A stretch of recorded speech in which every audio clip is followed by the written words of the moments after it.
is there strength in the private sector to take on large, ambitious projects? And if not, what are the real constraints that they are facing? And just to give you one example, if you take textile, which is historically a traditional sector in Pakistan, for many decades, private sector has been involved in it.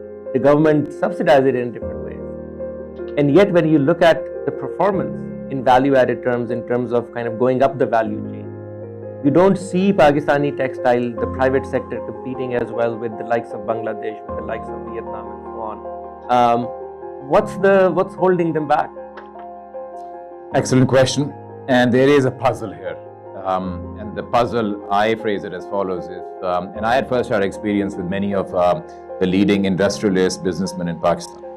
And some of the big groups are really very, very dynamic groups doing very, very well. They have huge balance sheets, and their profitability speaks for itself. I want to talk about textiles, and then I want to talk a little bit more broadly. So for textiles, I have never understood why does Pakistan not have more foreign direct investment in textiles if it is the leading engine of growth. I think there is but one company only, and that too a Chinese company, that is in textiles. And we have to understand why is that the case. Why are foreign investors not thinking that our textile sector is genuinely competitive? Or have we managed to create some form of formal or informal barriers to entry so that others, and particularly foreign investors, are not coming in and maybe creating a little bit of a shake-up in the industry as well? That's number one.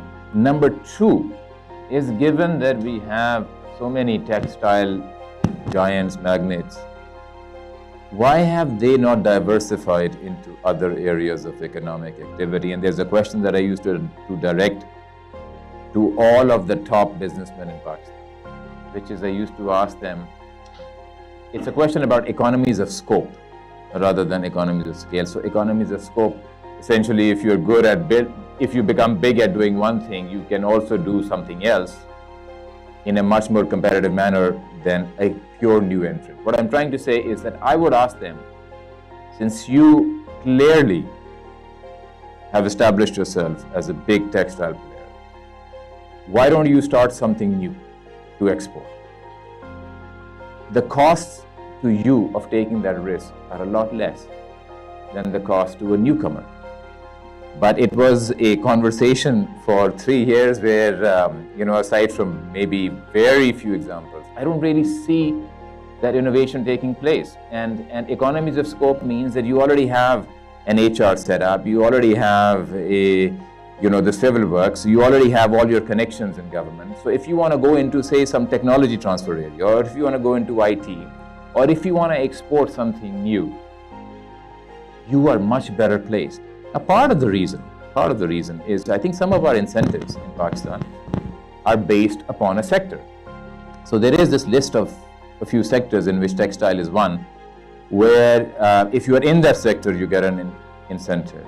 And I, for one, have believed that if you have to give an incentive to a exporter, the incentive should be just on the dollar amounts of exports proceeds that get dropped in Pakistani banks, irrespective of the sector you are in. And in fact, I would go further, and if this scheme were being revisited, I would give a greater incentive to any kind of a scheme that, to your point, Atif, about where there is clear technology transfer.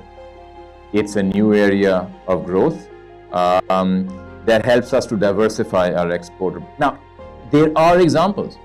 I mean, you'd be surprised to know, I was surprised to know, that Pakistan is making tires for trucks that are being driven in the US.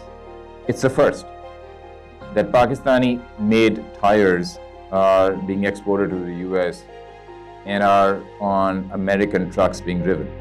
Now, this story stands out for how unique it is.